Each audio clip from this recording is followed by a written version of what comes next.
ঝড় বৃষ্টির দিনে বাসায় যখন সবজি না থাকে তখন এভাবেই নিজের গাছের সবজি পেড়ে সকালের নাস্তা রেডি করি।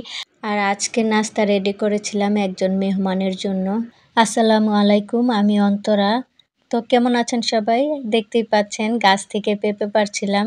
এখন প্রায় সকাল ৬টা বাজে আর বাহিরে কিন্তু বৃষ্টি ছিল, ঝিরিঝিরি বৃষ্টি, রাত্রে অনেক বৃষ্টি হয়েছে। তো এই বৃষ্টির মধ্যেই কিন্তু আমি গাছ থেকে পেঁপে পাড়ার জন্য বাইরে বের হয়ে গেছি। সকালের নাস্তা রেডি করতে হবে। আর আজকে একজন মেহমানের জন্য নাস্তা রেডি করতে হবে। এমন মেহমান, যে মেহমান বাসায় এসে নাস্তা খায় না, তার জন্য খাবার বাটিত করে দিয়ে দিতে হবে। আমি এইদিকে ২টা পেঁপে পেড়ে নিয়ে আসলাম। আর এই যে এই পেঁপেটা দেখতে পাচ্ছেন, এটা ঘরেই ছিল। সকালে কাটতে গিয়ে দেখি রং এসে পড়েছে, মানে পেকে গিয়েছে। এই জন্য আর এটা কাটলাম না। এটা দিয়ে এখন সবজি ভাজি করলে ভালো লাগবে না, মিষ্টি লাগবে। সেই জন্য গাছ থেকে আবার ২টা পেড়ে নিয়ে আসছি। এটা দিয়েই সবজি ভাজি করব সকালের জন্য। তো নিজের বাগানের সবজি থাকলে এই একটা সুবিধা, বাজার থেকে আর সবজি কিনে আনতে হয় না।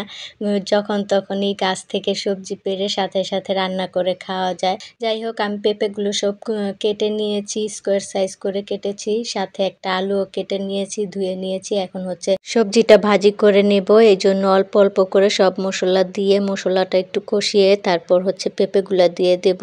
এই পেঁপে ভাজিটা কিন্তু সকালের নাস্তায় রুটির সাথে খেতে খুবই ভালো লাগে। কে কে এই পেঁপে ভাজি রুটি দিয়ে খেতে পছন্দ করেন কমেন্ট করে জানাবেন কিন্তু। তো আমার পেঁপে ভাজিটা এদিকে প্রায় হয়ে আসছে। এখন এই যে নামিয়ে নেব। এখন আমি রুটি বানানোর জন্য আটা গুলে নিয়েছি। আটাগুলো কিন্তু আমি গরম পানিতে সিদ্ধ করে তারপর নিয়েছি। এতে করে রুটিটা অনেক সফট হবে, নরম রুটি বানানো যাবে। আর আজকে যার জন্য নাস্তা রেডি করছি সে হচ্ছে আমাদের এলাকার মসজিদের যে ইমাম সাহেব আছে উনি। তো ইমাম সাহেব তো আর বাসায় এসে নাস্তা করবে না বা দুপুরের খাবারও বাসায় এসে খাবে না, তার জন্য খাবার রেডি করে দিয়ে দিতে হবে।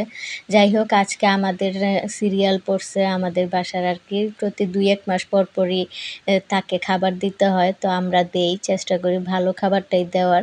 সাধ্যের মধ্যে যতটুকু আছে ততটুকুই চেষ্টা করি করার। বাকিটা আল্লাহর ইচ্ছা, আল্লাহ ভালো জানেন। এখন তার খাবার কেমন লাগে এটাও সে জানে। তো এই তো আমাদের সাধ্যমতো যা ছিল আজকে সেই দিন নাস্তা রেডি করে দিয়ে দিলাম এখন। তারপর দুপুরের খাবারও দিতে হবে। তো এই ছিল আমার আজকের ভিডিওটি কেমন লাগলো? যদি ভালো লেগে থাকে তাহলে প্লিজ লাইক, কমেন্ট, শেয়ার করবেন। আজকে এই পর্যন্তই রাখছি। আল্লাহ হাফেজ সবাইকে।